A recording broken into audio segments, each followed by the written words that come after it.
Aujourd'hui, je vous fais partager une dégustation d'un genre nouveau, c'est-à-dire que j'ai devant moi 1, 2, 3, 4, 5, 6, 7, 8 vins différents. Alors, ce sont des vins qui ont déjà été ouverts depuis quelque temps, certains juste comme le premier qui a été ouvert il y a quelques heures, d'autres ont été ouverts il y a 2, 3 jours. Et alors, c'est intéressant parce que ces différents vins peuvent accompagner un repas à divers moments. Alors, je commencerai par des blancs secs, 2 blancs secs, ensuite 3 rouges. Pour le fromage, ce sera donc le blanc sec, c'est pour le saumon, l'entrée. Euh, les rouges, c'est pour tout simplement un pâté en croûte. Et je ne fais pas très compliqué. C'est juste pour avoir quelque chose qui donne un petit retour sur le vin. Le fromage, ce sera un Savagnin et du Jura, et je finirai avec 2 vins liquoreux. Donc ça fait au total, effectivement, ça fait 8 bouteilles. Alors 8 bouteilles qui sont pour la plupart bien entamées. Et pour cela, j'ai 3 verres. Donc un verre pour les blancs secs, donc les 2 premiers plus le Savagnin pour le fromage, et ensuite 2 verres, 2 autres verres, un pour le rouge et un pour les liquoreuses, de manière à pas trop quand même, pas faire trop de mélange. Donc là, je commence avec cette bouteille de Thomas Moret, qui est un vigneron qui est basé à Chassagne. C'est une des valeurs sûres de Chassagne. J'en ai déjà goûté dans le passé. Là, il s'agit d'un 2012 qui est un premier cru, les Embrasés. Voilà, donc c'est celui que je goûte en ce moment. Donc je vais me servir un peu plus. Voilà. Et nous allons commencer par ce vin. Alors déjà, j'ai commencé un tout petit peu à déguster. C'est le seul que j'ai commencé à déguster. Alors, il a une couleur magnifique, une couleur très dorée, qu'ici on voit plutôt pâle à cause du reflet, du retour de caméra, mais je peux vous assurer que la couleur est vraiment dorée. Au nez, c'est très aromatique. Ça sent la pêche, ça sent parfois même un peu les fruits exotiques et une petite pointe anisée qui est vraiment qui lui donne une énorme fraîcheur au nez.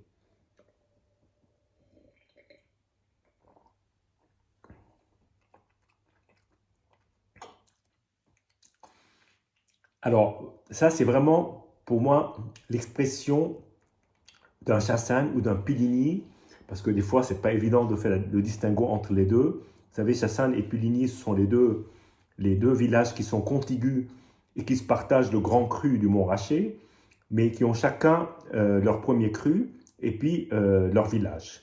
Donc, sur ce Chassagne, je retrouve la puissance aromatique qu'on trouve dans les Chassagnes, ce côté extrêmement euh, euh, poétique, je dirais, presque rêveur, ce côté qui embaume en bouche, et puis toujours une pointe beurrée que j'apprécie beaucoup, et c'est d'une grande fraîcheur, il a 10 ans, une belle longueur en bouche.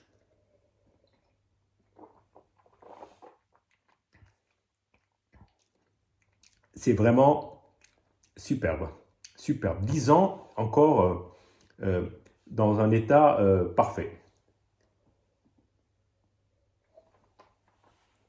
Alors ensuite, je vais passer au Clos Habert de François Chiden. Donc sur l'appellation Montlouis. Alors l'appellation Montlouis, donc là on était en Bourgogne, là on va vers la Loire. Montlouis, c'est du chenin. Et on peut trouver du Montlouis sec comme du Montlouis qui est du sucre résiduel et qui peut aller jusqu'au liquoreux. Voilà. Donc là, je pense qu'il s'agit d'un sec. D'ailleurs, je vais pouvoir le voir assez vite. Voilà. Chiden est une très belle valeur dans les vins de Loire sur cette appellation en chenin. C'est un des grands maîtres du chenin blanc et aussi il réalise un des meilleurs vins pétillants, un crément de Loire qui est absolument fabuleux et qui peut rivaliser avec des très très bons champagnes. Bien. Alors la couleur, là aussi on est sur une couleur quand même plutôt assez dorée, ce qui n'est pas étonnant parce que sur le chenin on a un jus qui parfois est plus sombre par exemple qu'il peut l'être sur du chardonnay. Je dirais que c'est moins étonnant que sur le chassagne. Alors, là on est sur de l'agrumes, du thé, un peu Earl Grey, bergamote. Et c'est déjà un nez assez parlant.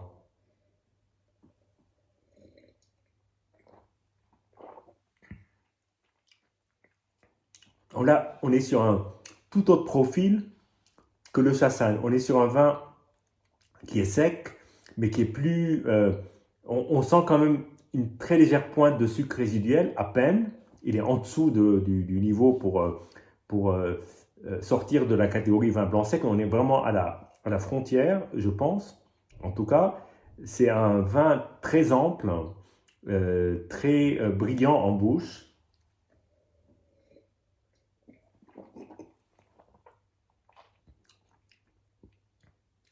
Mm. Sur de l'ananas, un peu mangue, euh, très sur le fruit et d'une belle franchise. Voilà, il dit tout de suite ce qu'il a, ce qu'il a à nous raconter.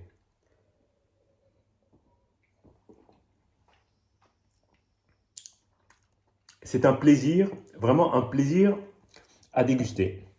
Bien, maintenant je passe au rouge. Alors effectivement, je peux avoir le choix entre le Vignelor qui est en Magnum Coteau d'Aix-en-Provence.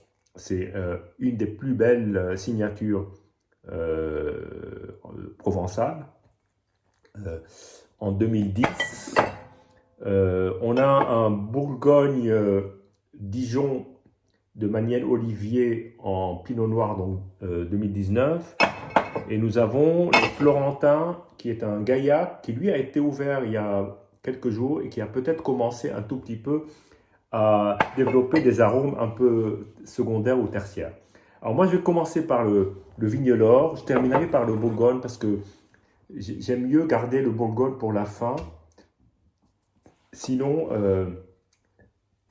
ensuite, c'est plus compliqué, en tout cas en ce qui me concerne. C'est de la finesse, de la délicatesse sur les pinots noirs. Je ne dis pas que les autres vins ne le sont pas, loin de là. Mais, mais c'est un peu différent. Il me semble que dans le Vignelor, autant que je me souvienne, il doit y avoir voilà, la cuvée, donc Cabernet Sauvignon et Syrah.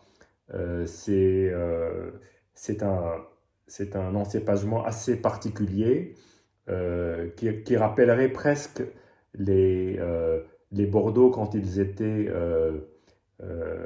quand ils étaient assemblés avec des cépages du Rhône Nord au 19e siècle. Donc on est sur ce genre de, euh, d'assemblage et ça rappelle évidemment la grande figure qui est le domaine de Trévalon, d'Éloi d'Urbach, qui nous a quittés il y a pas longtemps. Voilà.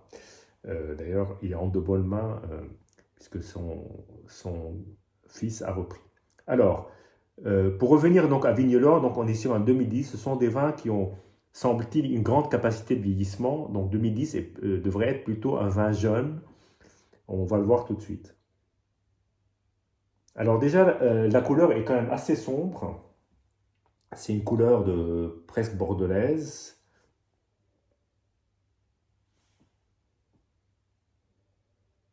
Alors là, effectivement, on a des arômes assez curieux parce qu'on a des arômes de fruits cuits,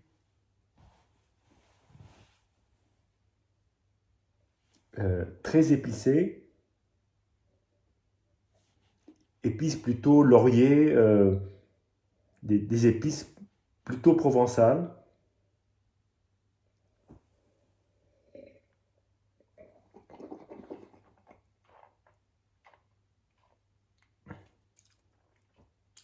Il y a beaucoup de matière, beaucoup de matière. Quel beau vin, magnifique. Là, il y a de la concentration, il y a du plaisir, il y a de la mâche, des tanins qu'on mange. Et ça, je pense qu'avec un pâté en croûte, ça va être absolument fabuleux. Très, très, très beau vin.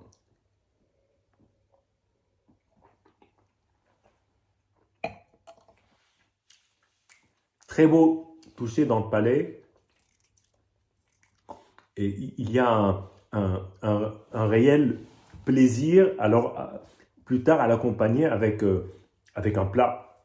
Alors, le pâté en croûte fera l'affaire aujourd'hui, mais on le voit avec de très très beaux, de très belles viandes, de très beaux gibiers. C'est la saison en plus. Alors là, on va passer au Florentin, donc le Gaillac. On est sur un 2004. C'est une cuvée qui a été éditée à 2013 bouteilles, donc c'est une micro-cuvée. Voilà. Et les vignerons, c'est la famille Irisso. Voilà. Je ne connais pas. C'est le domaine du Moulin. Voilà. Je découvre en même temps que vous. Alors, voyons voir. Là, effectivement, sur du Gaillac, on est donc dans le sud-ouest. On va être sur des couleurs très, très sombres parce que les cépages locaux sont des cépages bien noirs, euh, avec une peau qui, effectivement, dans la macération, provoque effectivement des couleurs absolument magnifiques. C'est très très bon ça, honnêtement. Alors ça fait penser un peu à de la confiture de prunes. Il y a plein de choses en fait. Un nez très confituré qui fait penser presque même à des vins anciens. Ce côté parfois un peu date, figue, pas sur la noix, pas sur les fruits secs, mais plus sur les fruits noirs. Les fruits noirs secs. Voilà, pas les fruits secs type noix, noisette.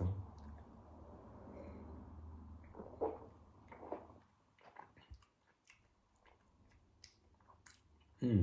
C'est une belle bouche, plus aérienne que le Vignelor, moins imposante, mais tout aussi aromatique. C'est-à-dire, on a vraiment des retours en fin de bouche qui sont sur des fruits un peu confiturés, euh, mes fameux fruits noirs secs, euh, et un côté un peu caramel et café en fin de bouche. Et une très très belle longueur en bouche.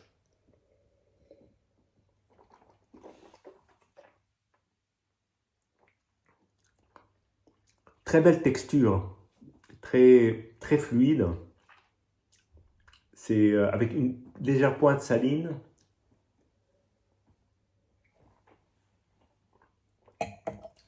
Personnellement, j'aime beaucoup.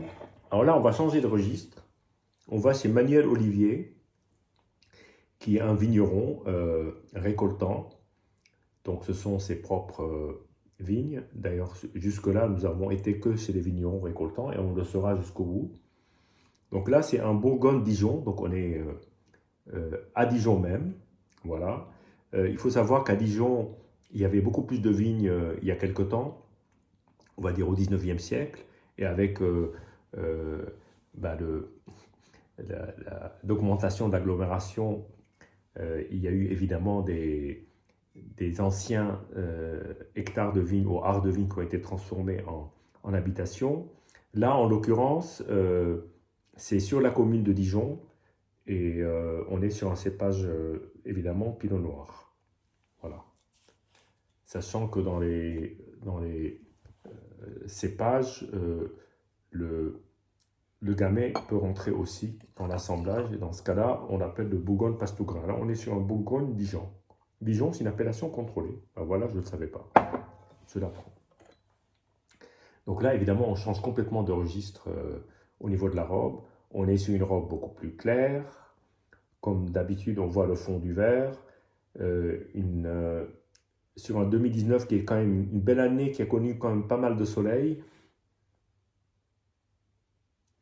là, effectivement, j'ai bien fait de le déguster après les vins du Sud parce que là, on est tout de suite sur des arômes beaucoup plus sur le fruit rouge. Et donc là, on monte un peu en latitude, si je puis dire.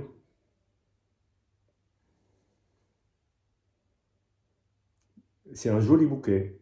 Vraiment, j'aime particulièrement.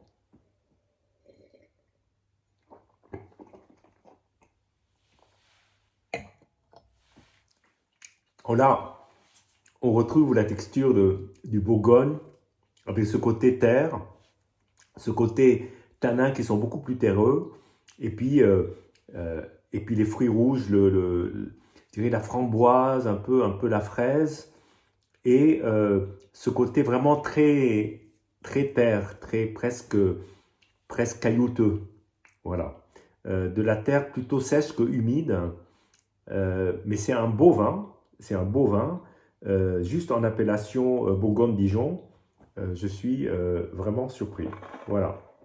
Donc je laisse ça de côté et nous allons passer maintenant au Savagnin. Alors j'aurais pu goûter le Savagnin après les deux vins blancs, mais le Savagnin est tellement particulier que là, en l'occurrence, il s'agit d'un domaine très connu dans le Jura qui s'appelle le domaine Berthet-Bondé, qui a une très très très belle réputation.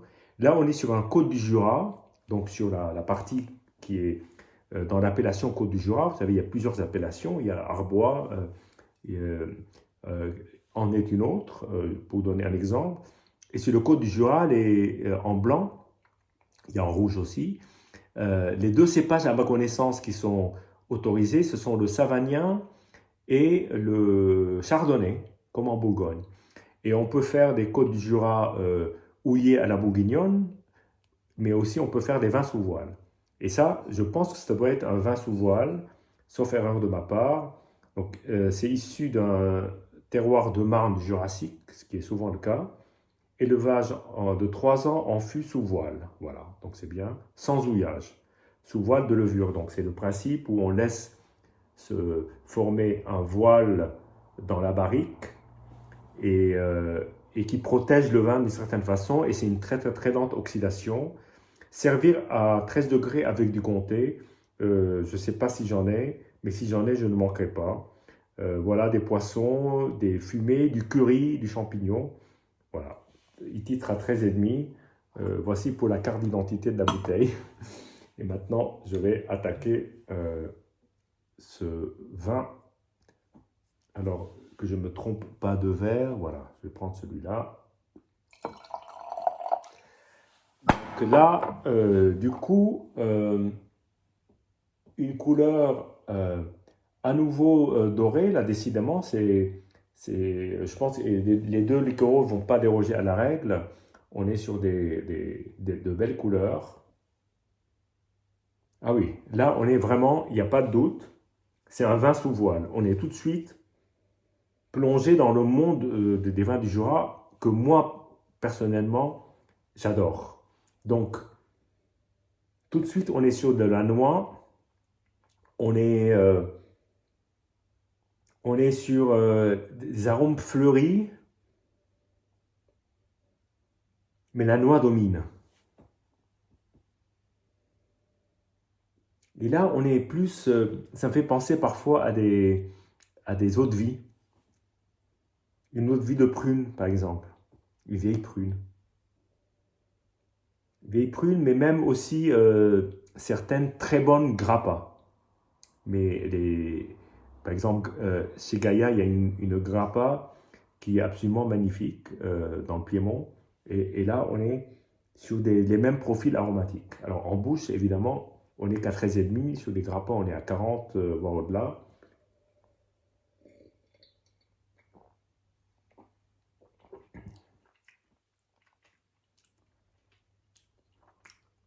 Ben, c'est très beau. Très, très beau. Et je comprends qu'avec un comté, ça irait à merveille. Alors, il y a tout ce qu'on peut trouver, effectivement. Le terroir, la démane jurassique fait ressortir tout ce côté caillouteux, terreux, salin. Il y a cette noix qui est magnifique, qui est hyper bien profilée. Et il y a un côté fumé en fin de bouche. Tout ça, finalement, converge et donne une sensation en bouche qui est vraiment très très très belle.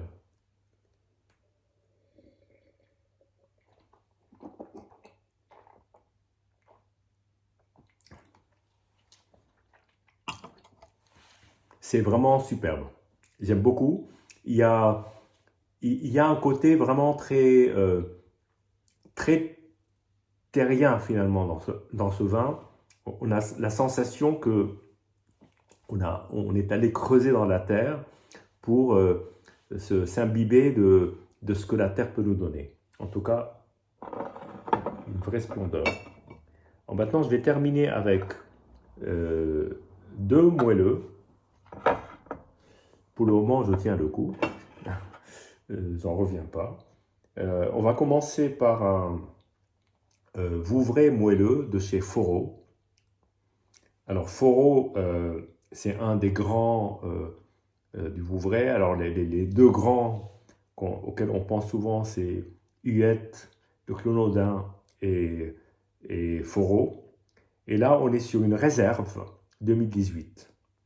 Donc voilà. Allons-y. Alors, je pense que là on retourne au Chenin, qu'on a vu avec le Montlouis. Donc, c'est un cépage que moi j'apprécie beaucoup, parce qu'il a ce côté que je qualifie à tort peut-être de cireux. C'est-à-dire, à l'opposé du Sauvignon blanc, il n'est pas anguleux pour moi, il est plus rond, il est peut-être pas aussi gras que le chardonnay, quoique parfois, mais il peut développer des arômes extrêmement intéressants sur des secs et des moelleux. Et c'est ça le côté très polyvalent de ce cépage. Évidemment, très réputé en Afrique du Sud, mais aussi dans la Loire, et qui produit de formidables vins secs aujourd'hui qui affolent les compteurs de tous les amateurs de vin. Voilà. Alors là, on est sur une couleur encore plus dorée. On est plus proche du 24 carats. Et d'ailleurs, ça doit presque se voir à l'écran. Et alors, le nez est assez discret. Au premier abord, je ne m'attendais pas à ça en fait. C'est un nez très discret, il faut aller le chercher, les arômes. Là, du coup, là, on est plus sur la poire. La poire très mûre, vous savez, la poire Williams. Et puis un aspect un peu salin au nez, je ne sais pas comment le dire. C'est comme iodé. Voilà, iodé, cherchez le mot.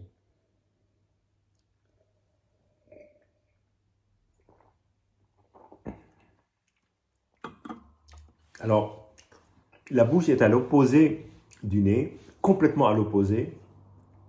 Et donc là, on a plein d'arômes, euh, comment dire, c'est passion, mangue, ananas, presque sur le chocolat au lait.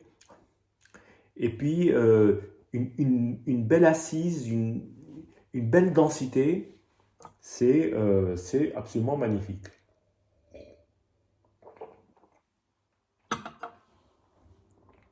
Alors, ce sont des vins d'une immense longévité. Hein. Il y a, je pense dans cette maison des vieux millésimes qui ont été goûtés par des dégustateurs, qui ont monté jusqu'aux années 40 et qui ont vraiment impressionné. En tout cas, c'est une merveille. Alors, très intéressant de comparer avec maintenant Doisiden, qui est un sauterne. Donc là, je ne saurais pas vous dire l'encépagement, mais probablement un mix, ou ça peut être en grande majorité sémillon, mais peut avoir du du Sauvignon blanc et de la muscadelle. En général, la muscadelle, il y en a toujours très peu dans les sauternes. Donc là, on est sur un 1991. 91 étant évidemment une année que j'apprécie particulièrement pour des raisons que je ne pourrais pas vous expliquer aujourd'hui. Mais j'ai toujours été séduit par tous les vins de 91. Il se trouve que les premières visites dans les vignobles, je les ai faites au début des années 90. Et donc, j'ai goûté beaucoup de 91 et j'en ai encore dans ma cave. Voilà. Donc, je ne saurais par contre pas vous dire ce que ça vaut en sauterne cette année-là. Mais vous savez, les grands domaines, les grands vignerons se jugent sur les années difficiles, n'est-ce pas? Alors là, on est monté d'un cran au niveau de la couleur. On est à mi-cheval entre l'or et jaune et l'or orange, si ça existait. On se rapproche du thé à grande allure. Il y a un dépôt sucré là, qu'on voit bien là. Voilà. Et en tout cas, c'est une très très très belle robe. Et alors, le nez est infiniment plus expressif que le Vouvray de Fourreau. Et pourtant, il était beau le nez de Fourreau. Mais là, c'est beaucoup plus expressif.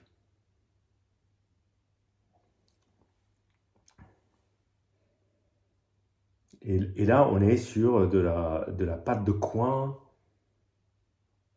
C'est incroyable, quoi. Vraiment, j'ai l'impression de sentir la pâte de coin de mon enfance, qu'on achetait sous des cellophanes au Liban.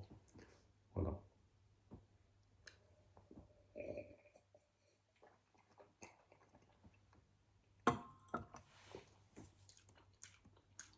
En bouche, c'est ça, hein. Ça ne déroge pas au nez, hein. C'est vraiment la pâte de coin, bien confite, euh, une texture, un toucher en bouche qui est juste de la soie. Et c'est un vin qui a 30 ans et qui encore tient la route de manière absolument incroyable. Je vais regoûter la dernière gorgée.